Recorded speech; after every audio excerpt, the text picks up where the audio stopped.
Big Tech is making its big apology to democracy over 2 days. Facebook, Twitter and Alphabet, Google's conglomerate, are appearing in front of the U.S. Senate to explain how Russia used their platforms to meddle in the 2016 presidential election.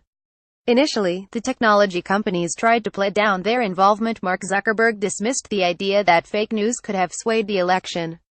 Since then, their own estimates of the scale of the problem have ballooned. At the start of October, Facebook said up to 10 million people had seen adverts bought by a shadowy Russian agency.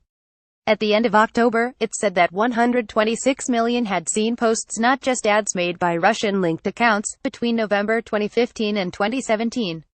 Twitter says that 36,746 Russian-linked accounts put out 1.4 million tweets, receiving 288 million impressions, just between September to November last year. Election interference on social media is serious. Greater transparency around political advertising and posts is needed. Governments should pass laws compelling this. This doesn't mean censoring posts, even if they're outrageous. The Electoral Commission says political campaign material in the UK is not regulated, and it is a matter for voters to decide on the basis of such material whether they consider it accurate or not. Political TV adverts are actually banned. Instead, parties are allocated party political broadcasts again, for the sake of transparency. Even if a foreign power gives it a nudge, that level of stupidity is on us. Tom Cheshire. The same applies online, and that's a good thing. Voters should be allowed to make up their own minds because we rather like free speech and fair elections. Neither the Electoral Commission nor Facebook should make it up for them by censoring material. If ridiculous, obviously fake information spreads, whether that's the idea that MI5 would erase pencil lead and ballot papers, or that the Democrats were running a pedophile ring from a pizza restaurant, that's because we as a population are idiots. Even if a foreign power gives it a nudge, that level of stupidity is on us. What's more insidious and more opaque is who is delivering a message and how. Anyone, anywhere can start a Facebook advertising campaign. They need spend only a little money and target only specific demographics, known as dark advertising, to fly under the radar. This is what governments should be legislating against, and what technology giants should be helping with. It will be tricky, though. Luckily, there is a simple change we can make to safeguard our democracy, one that immediately negates the effects of dark advertising. It's contained in the difference between the US election and the EU referendum. Many have alleged foreign interference in the 2016 referendum. It would be extremely surprising if none took place. If just for the reason that Russia seems to genuinely enjoy screwing with us psychologically.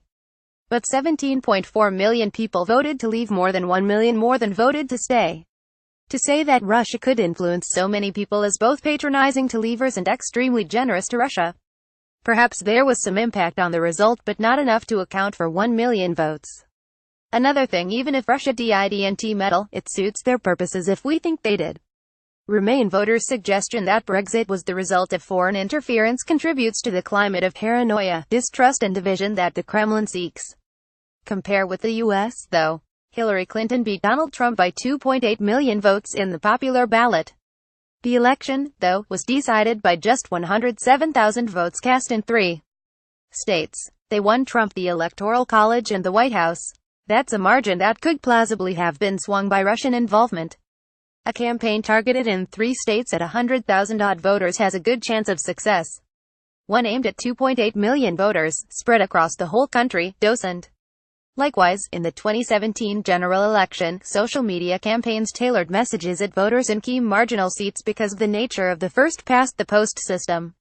When a few hundred votes can elect an MP, that's worth interfering with, whether you're a political party's social media manager or a foreign power. If you want to reduce the impact of targeted advertising at the margins of elections, you just need to get rid of the margins. If one vote really means one vote, it's a lot more work to swing an election. Proportional representation solves the problem at a stroke. PR removes the leverage exploited by foreign powers. They would have to brainwash large parts of the population, millions of people, not just a few thousand gullible souls. And it's a fix that doesn't rely on the cooperation of Silicon Valley. It would be rather a big change. But we've always updated our democratic processes to preserve their integrity. The Reform Act did away with rotten boroughs and introduced the Electoral Register. In 1872, the Ballot Act required elections to be held by secret ballot to prevent employers and landowners influencing their employees and tenants. If we judge that democracy is fundamentally threatened in the information age, we should consider fundamentally reshaping it. Sky Views is a series of comment pieces by Sky News editors and correspondents, published every morning. Previously on Sky Views, Katie Stollard at the beginning of his In Asia